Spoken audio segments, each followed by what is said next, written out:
Bismillahirrahmanirrahim. Assalamualaikum warahmatullahi wabarakatuh.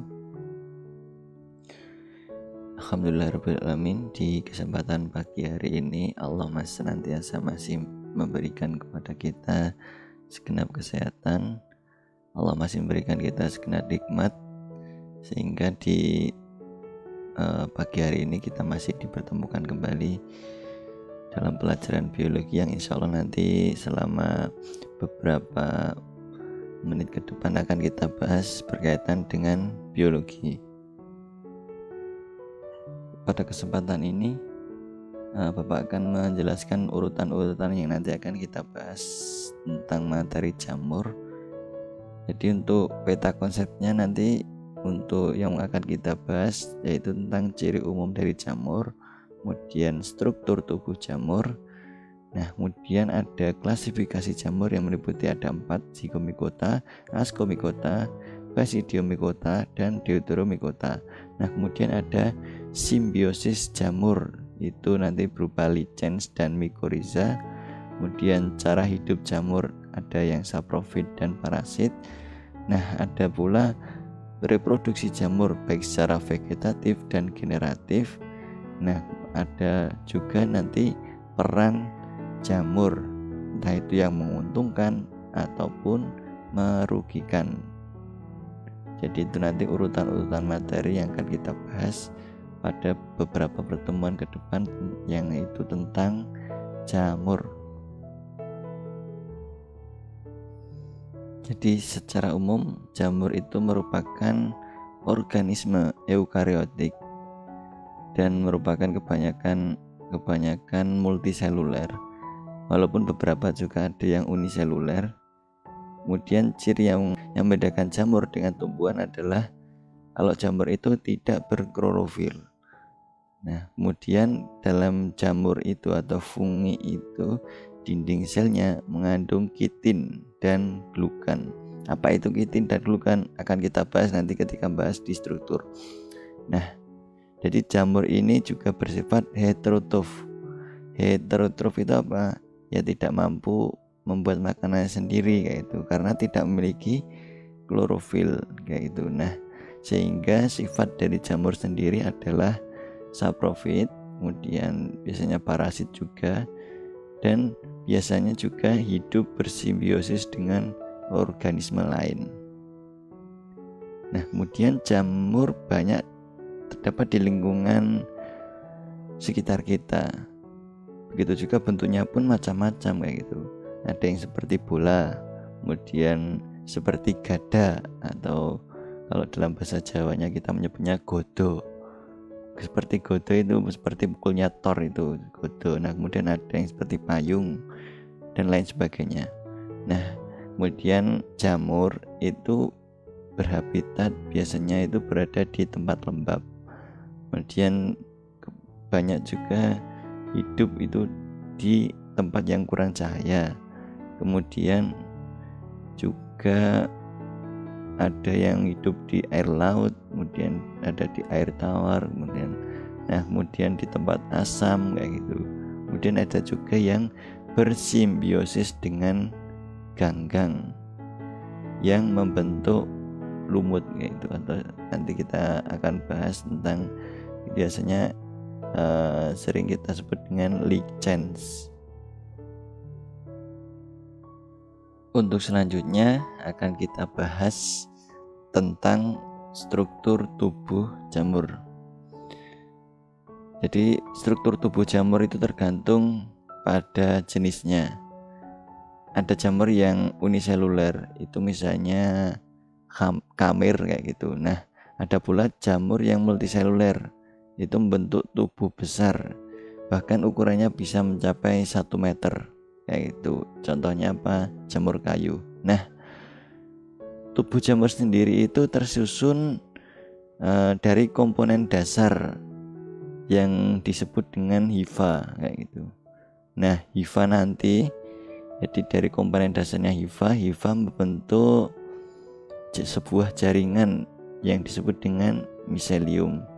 Kemudian miselium menyusun jalinan-jalinan semu atau menyusun kembali kumpulan-kumpulan miselium menjadi tubuh buah kayak gitu, atau kita sering sebut dengan tubuh buah. Nah, apa itu hifa? Hifa adalah struktur menyerupai benang yang tersusun dari dinding berbentuk pipa kayak gitu. Jadi strukturnya seperti benang kayak gitu, benang-benang halus. Nah, dinding ini, atau Bapak tadi menyebutkan dinding berbentuk pipa. Jadi dinding ini menyelubungi membran plasma dan sitoplasma hifa kayak gitu. Nah, sitoplasmanya mengandung organel eukariotik. Kemudian kebanyakan hifa dibatasi oleh dinding melintang, atau kita sering menyebutkan dengan septa. Nah, kita bisa lihat di gambar kayak gitu.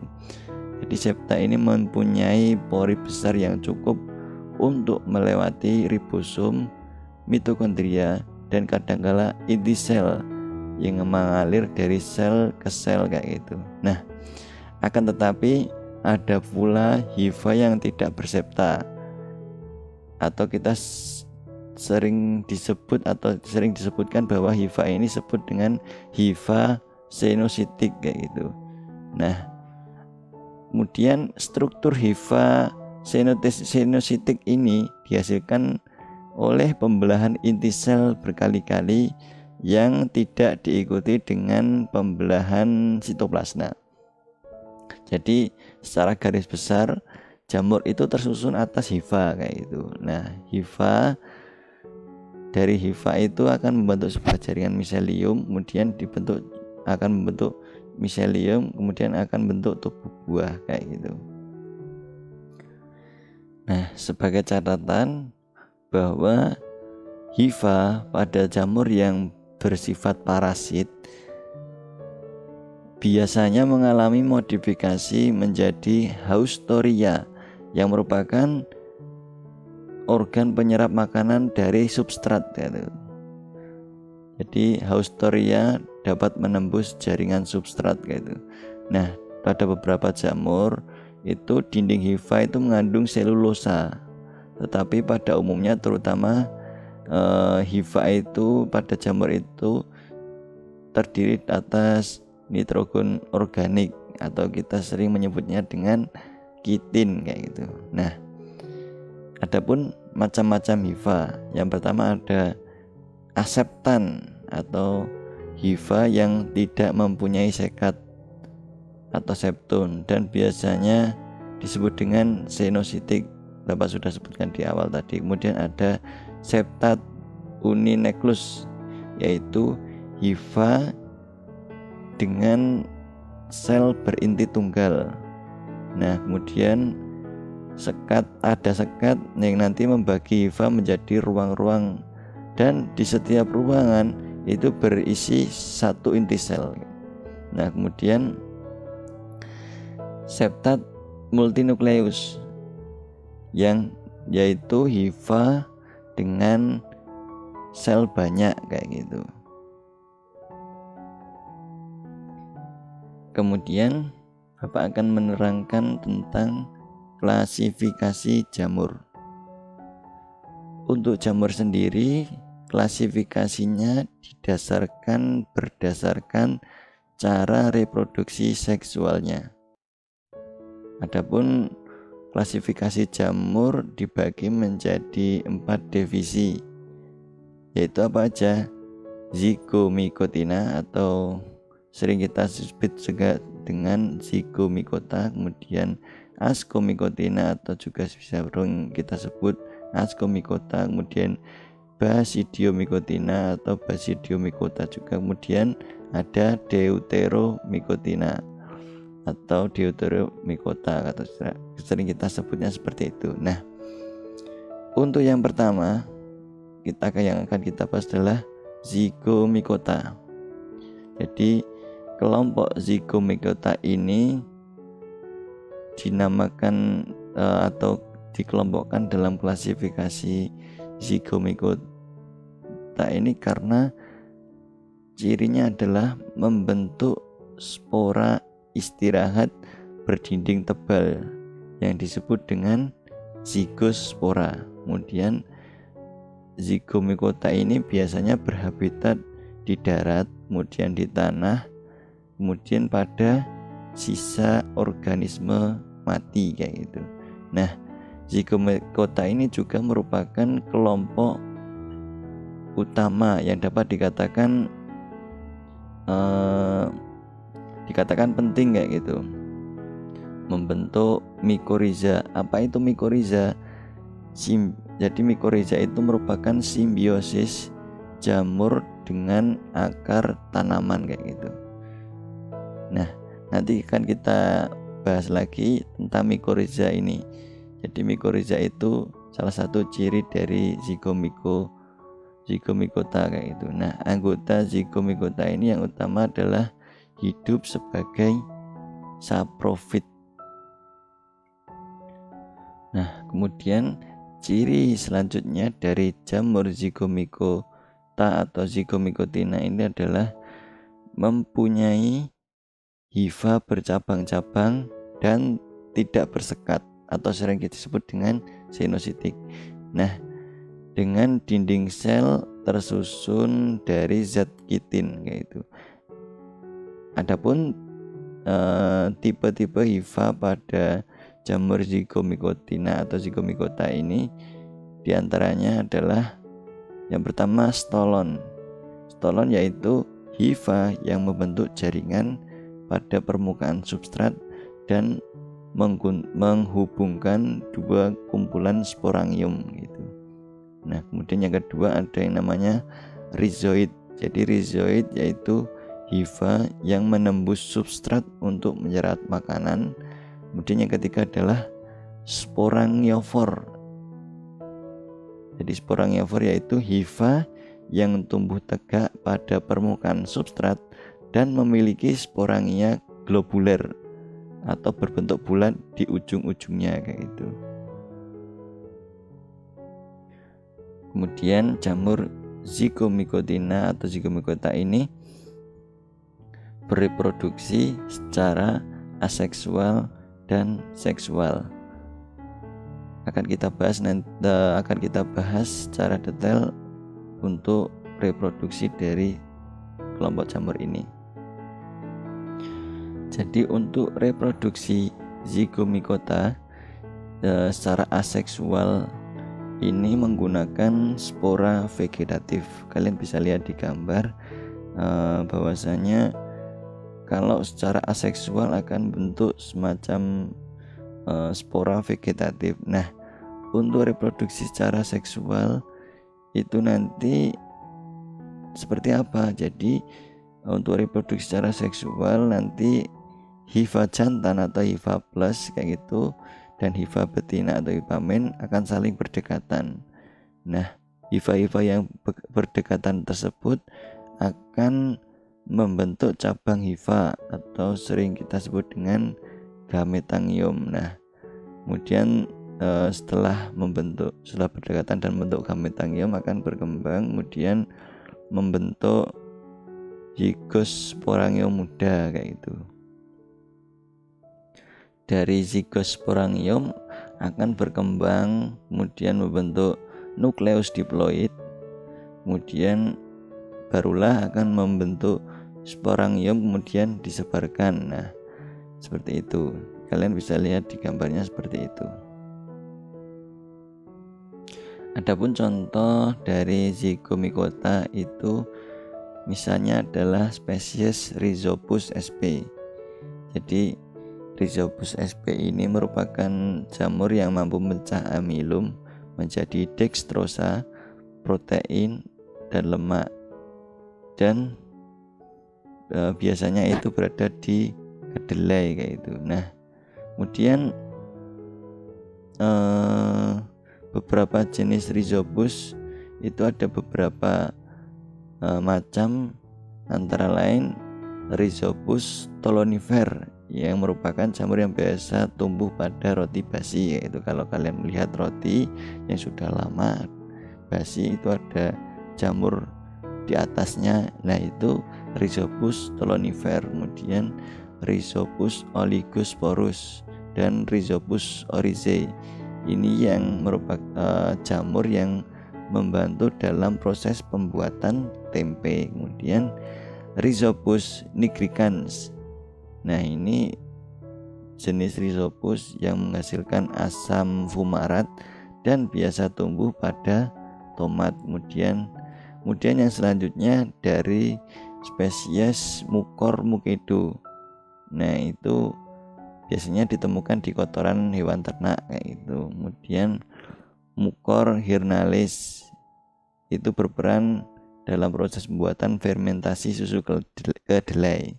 Kemudian Pilobolus itu biasanya hidup pada kotoran hewan yang telah terdekomposisi. Kemudian Beauveria bassiana, dan ini biasanya dimanfaatkan sebagai pengendali hama alami.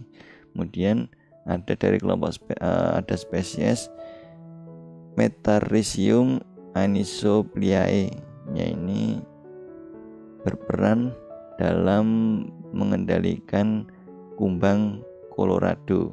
Seperti apa kumbang Colorado?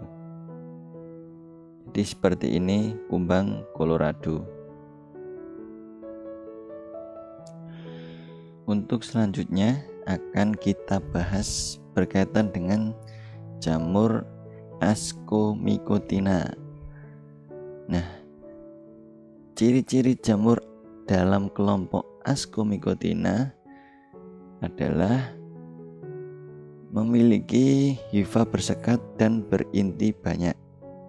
Kemudian struktur tubuhnya ada yang uniseluler, jadi contohnya di Saccharomyces, kemudian bersel banyak dan membentuk miselium asenositik, contohnya pada Penicillium gitu. Akan tetapi ada pula Ascomycotina yang bersel banyak dan membentuk badan buah, contohnya Netria gitu. Kemudian cara hidup ada yang saprofit, ada pula yang parasit kayak gitu. Kemudian jamur Ascomycotina ini menghasilkan spora dalam askus kayak gitu. Jadi spora dalam askus yang kita sering sebutnya dengan ascospora. Nah, pada setiap askus ini mengandung 8 spora. Askus-askus tersebut akan berkumpul membentuk badan yang disebut dengan ascocarp. Adapun beberapa bentuk askus itu sebagai berikut. Yang pertama, askus tanpa ascocarp. Jadi jamur yang tergolong dari kelompok ini tidak memiliki ascocarp dan biasanya merupakan jamur uniseluler. Sel jamur bersel tunggal ini berfungsi sebagai askus. Jadi nukleusnya yang diploid membelah secara meiosis membentuk 4 sel ascospora yang haploid. Ini contohnya pada Saccharomyces dan Candida. Kemudian askus dengan ascocarp berbentuk bola atau sering disebut dengan Cleistostasium, contohnya pada Penicillium. Kemudian askus dengan ascocarp berbentuk botol berleher dan mempunyai osteolum. Apa itu osteolum? Yaitu lubang untuk melepas askus dan ascospora. Dan badan buahnya itu badan buah seperti ini itu disebut dengan peristasium. Nah, ini contohnya pada Neurospora crassa. Kemudian yang keempat ada askus dengan ascocarp berbentuk mangkok atau cawan, atau sering disebutnya dengan apotesium. Nah, ini contohnya pada Ascobolus. Kalian bisa lihat di gambarnya masing-masing ini seperti apa.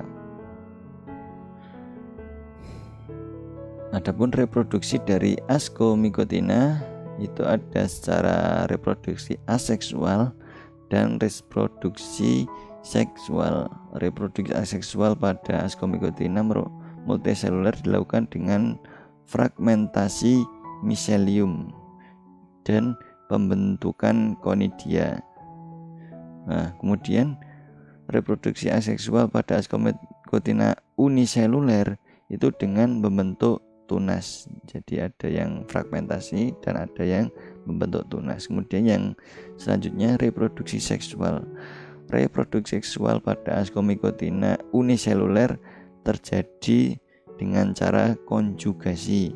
Nah, kemudian reproduksi seksual pada Ascomycotina multiseluler dilakukan dengan cara yang kalian bisa lihat di gambar di samping ini. Jadi secara seksual itu seperti apa, insya Allah nanti mudah dipahami, dimana misalnya reproduksi seksualnya seperti apa kayak gitu sampai membentuk zigot sampai akhirnya ya dilepaskan kayak gitu. Nah, kemudian contoh-contoh Ascomycotina.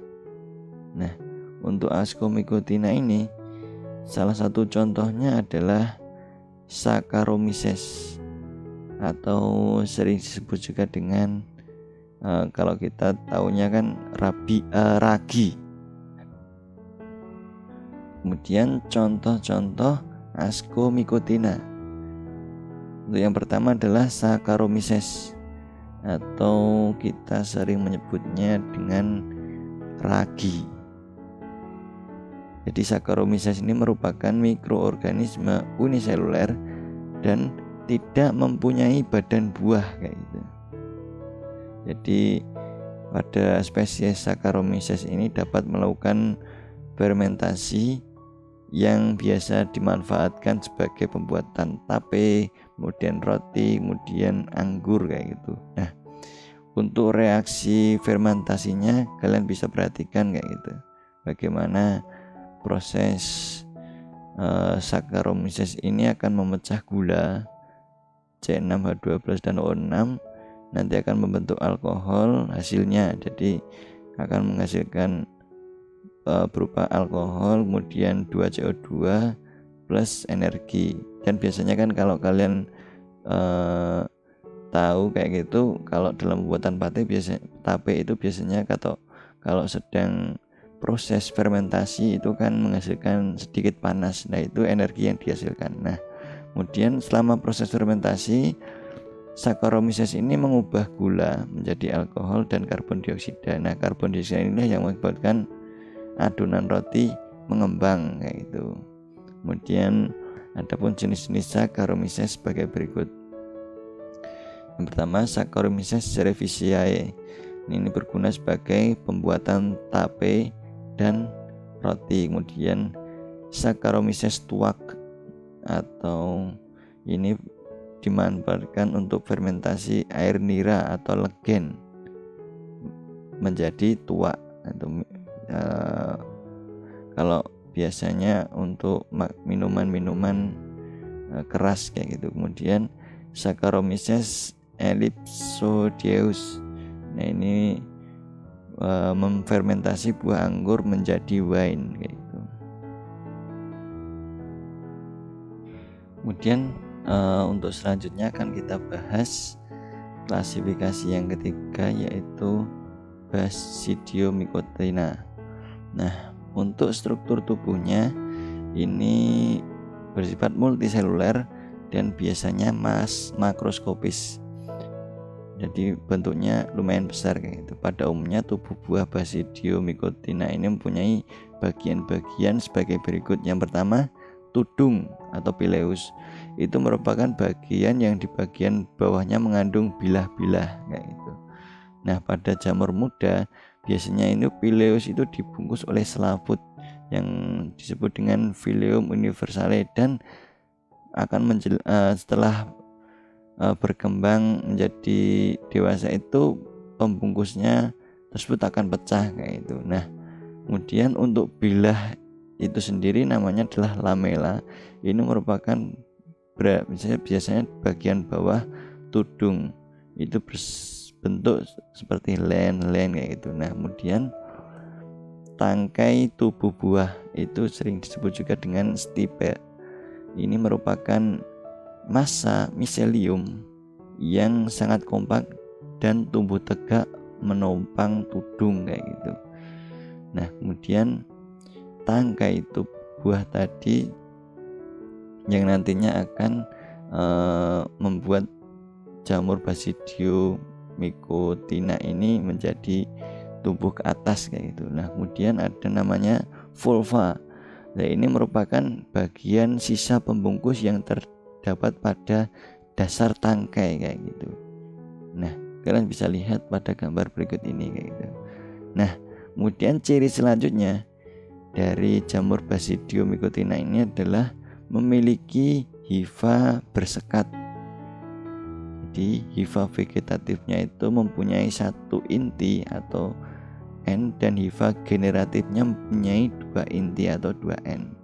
Nah, cara hidup dari jamur Basidium mycotina ini ada yang saprofit, misalnya saprofit pada serasah daun, kemudian merang padi atau batang pohon yang sudah mati, serta ada pula yang hidupnya parasit pada tumbuhan dan manusia. Nah, kemudian mempunyai badan buah yang disebut dengan basidiokarp, yaitu tempat pembentukan basidium. Adapun reproduksi dari Basidium mycotina secara aseksual, jamur Basidium mycotina ini reproduksinya dengan cara membentuk konidia. Nah, kemudian untuk reproduksi secara seksual itu dilakukan dengan cara membentuk basidiospora, di mana prosesnya reproduksi seksual itu ketika hifa plus dan hifa min saling mendekat dan dinding selnya larut atau plasmogami sehingga terbentuk hifa dengan 2 inti haploid yang berpasangan atau diskariotik kayak gitu. Adapun contoh-contoh dari Basidium mycotina itu yang pertama ada Volvariella volvaceae, ya ini jamur merang, dan Agaricus sp. Nah, ini biasanya sebagai bahan makanan itu. Jamur ini ditanam pada media yang mengandung banyak selulosa. Jadi misalnya pada merang padi yaitu, dan mempunyai kelembaban yang tinggi yaitu. Nah, kemudian ada Auricularia polytricha atau jamur kuping. Ini juga biasanya digunakan sebagai bahan makanan. Bentuknya seperti telinga, jadi kenyal, kemudian warnanya coklat kehitaman, dan biasanya hidupnya di kayu yang telah lapuk kayak itu. Kemudian ada namanya jamur Pleurotus atau jamur tiram, ini juga sebagai bahan makanan. Nah, jamur ini sering dibudidayakan dengan media serbuk kayu dan atau bahan yang mengandung banyak lignin dan selulosa kayak gitu. Kemudian ada contohnya lagi yang namanya Ganoderma aplanatum. Ini jamur kayu. Ini biasanya digunakan sebagai obat-obatan. Nah, tubuh buahnya itu biasanya berbentuk setengah lingkaran atau biasanya seperti kipas, dan bentuknya itu keras kayak gitu. Untuk selanjutnya yang akan kita bahas adalah kelompok jamur Deuteromycotina.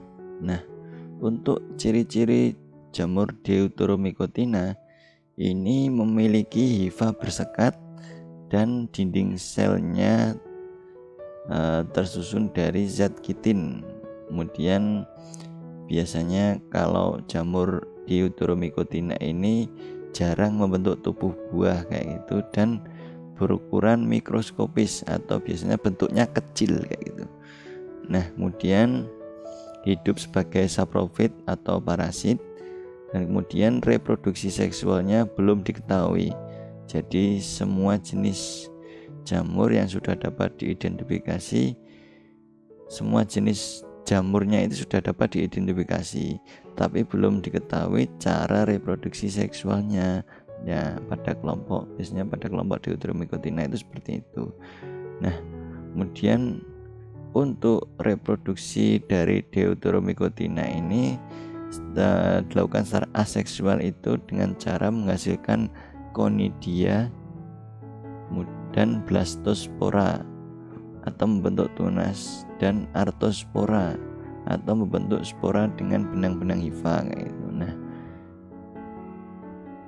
karena cara reproduksi seksualnya belum diketahui, sehingga jamur kelompok Deuteromycotina ini juga sering disebut dengan fungi imperfecti atau jamur tidak sempurna.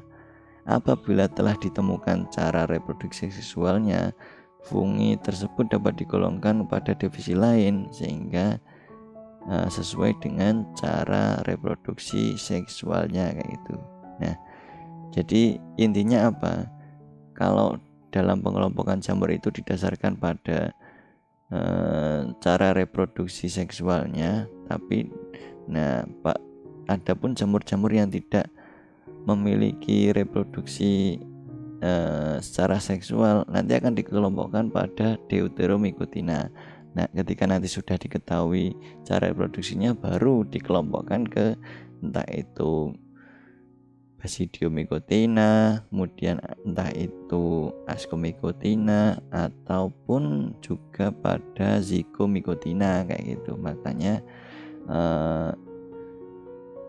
dikelompokkan pada kelompok jamur sendiri Deuteromycotina itu seperti itu. Kemudian adapun contoh-contoh dari jamur Deuteromycotina itu ada Tineo versicolor. Nah, ini biasanya mengakibatkan penyakit panau pada manusia. Nanti kalian bisa cari sendiri di internet penyakit panau itu seperti apa.